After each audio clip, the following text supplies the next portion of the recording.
Born into the dim chill of a Chicago January on the 19th day of 1939, Philip Everly arrived in a world already steeped in harmony. His parents, Ike and Margaret, were performers at heart. His father, a finger-picking guitarist with Appalachian roots. His mother, a quiet, musical force. Their household didn't hum with lullabies. It exploded with radio jingles, station checks, and string instruments. Before Phil could read, he was learning how to breathe in sync with melody. Chicago was the backdrop for his birth, but Kentucky ran through his blood. As a toddler, Phil was whisked to Shenandoah, Iowa, a prairie town where the Everly family began performing regularly on KMA radio. Alongside his older brother Don, Phil became part of a morning ritual for countless families. Their voices, light and pure, were delivered to breakfast tables like coffee and cornbread. While other children memorized spelling words, Phil was mastering pitch, rhythm, and blend. Life, to him, was music before it was anything else. By the time he was a teenager, Phil had developed a unique vocal style. His upper register had an uncanny sweetness, never forced, never overly trained, that made people stop whatever they were doing and listen. Paired with Don's earthy tone, the sound they produced felt almost unnatural in its unity. But for Phil, this wasn't just sound. This was breath. This was truth. When the Everly clan moved to Knoxville in the early 1950s, they found themselves surrounded by nascent stars and twangy ambition. The brothers, still in high school, performed on the Cass Walker Farm and Home Hour, honing their live presence before sleepy-eyed early risers. Knoxville's rural air fed their songwriting. Phil, the more inward of the two, began composing lyrics that came from a place of emotional purity.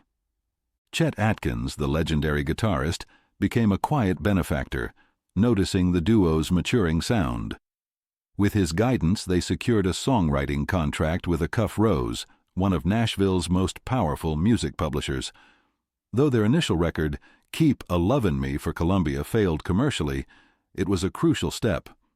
Phil was learning how the business worked, and more importantly, how to move within it without losing his voice.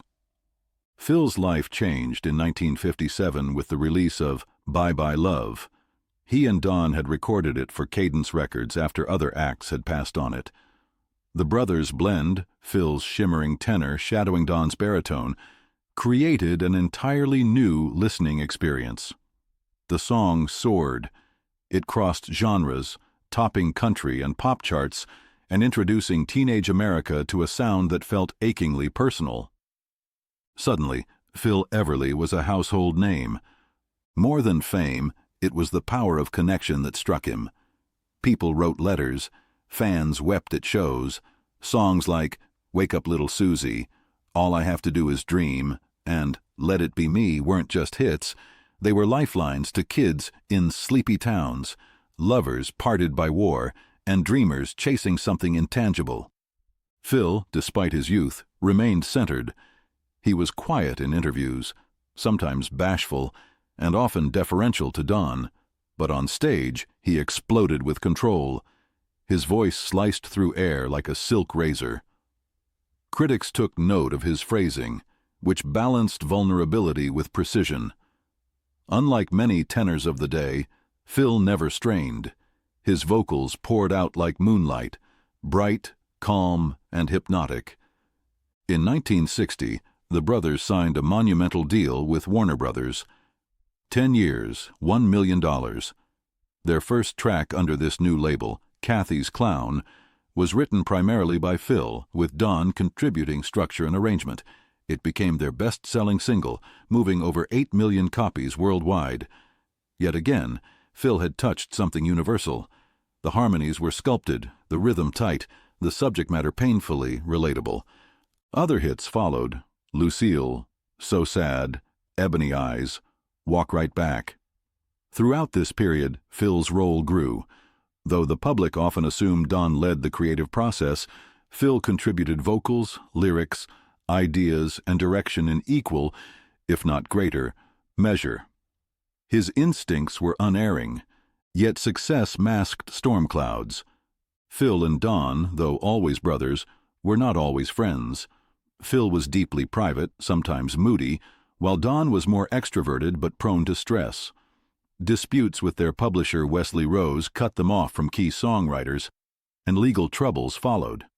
Phil, ever loyal, stuck beside his brother, but the strain of touring, recording, and maintaining public poise began to take a toll. He turned to drugs, first stimulants like Ritalin, later heavier substances. It wasn't hedonism that pulled him in, but pressure.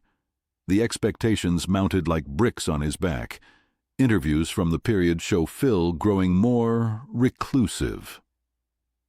Behind the boyish smile, something darker was taking root. By the early 1970s, the Everly Brothers' chart dominance had faded. Their musical experiments, from the rootsy "Stories We Could Tell" to the ambitious "Pass the Chicken and Listen," were critically appreciated but commercially ignored. Tensions between Phil and Don reached a breaking point. In 1973, during a show at Knott's Berry Farm, Phil smashed his guitar and walked off mid-performance. Don, visibly shaken, returned the next night alone, telling the audience, "The Everly Brothers died 10 years ago." It was the end of an era. Phil felt both grief and freedom. For the first time since childhood, he was no longer tied to his brother professionally. He dove into solo work with a quiet determination. His self-titled debut album featured songs like "God Bless Older Ladies" and "Carolina in My Mind," revealing his more poetic sensibilities. While his solo records lacked commercial reach, they had depth, a kind of wounded wisdom. During this time, he wrote "The Air That I Breathe," a haunting ballad that the Hollies would turn into a major hit. Phil's version, understated and aching, was overlooked, but its success through others was a reminder of his gift. Phil's personal life was as complex as his melodies. He married 3 times and had 2 sons. His relationship with his children was deep and full of warmth. Jason Everly, his younger son, would later become a singer and actor, eventually performing Everly songs in tribute shows. Away from the spotlight, Phil collected cars, experimented with home studio technology, and enjoyed quiet walks through the California hills. He co-founded Clearton Strings with his son, a venture that spoke to his continued dedication to the craft of music. Though he rarely made headlines, those close to him knew a different Phil, a man of dry wit, sharp memory, and unexpected generosity. He never courted fame. He endured it. In 1983, Don called Phil with an offer: reunite for 2 concerts at London's Royal Albert Hall. The wounds between them had never fully healed, but something in Phil softened. Maybe it was time. Maybe it was forgiveness. The shows were triumphant. Dressed in tuxedos, the brothers delivered performance after performance that reminded the world of their unmatched chemistry. Phil's voice, though slightly older, retained its ache and purity. The crowd wept. Critics bowed. They released a new album, EB-84, featuring a song written by Paul McCartney. Though the album charted modestly, it reignited their careers. They toured Europe and America, sharing stages with Simon and Garfunkel, whom they had inspired decades earlier. Their duets were tighter, more refined, 2 craftsmen honoring their shared past without bitterness. Phil took to these years with quiet pride. He rarely gave interviews, but smiled more. He watched his sons grow. He and Don recorded Some Hearts, a collection of country ballads that hinted at their beginnings. By the late 2000s, Phil's health began to decline. Years of heavy smoking had caught up with him. Diagnosed with chronic obstructive pulmonary disease, he required oxygen support and endured repeated hospitalizations. Yet, he never stopped singing. Even in pain, he rehearsed harmonies with his son. He toyed with lyrics. Music remained the only language that made complete sense to him. On January 3, 2014, Phil Everly passed away at Providence St. Joseph Medical Center in Burbank, California. He was 74.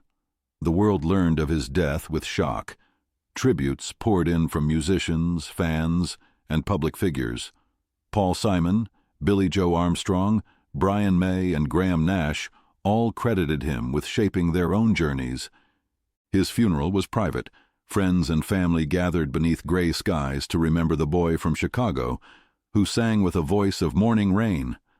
Don, shattered, later said, "I always thought I'd go first." Phil Everly's name may have been linked to a duo, but his voice was singular. He could deliver heartbreak with the softness of snow. He could sing joy as if he'd invented it. His reach was not defined by charts or sales, but by tone, a high, aching sweetness that has never been duplicated.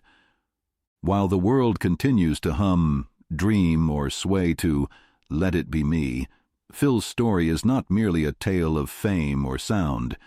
It is one of endurance, brotherhood, passion, and fragility.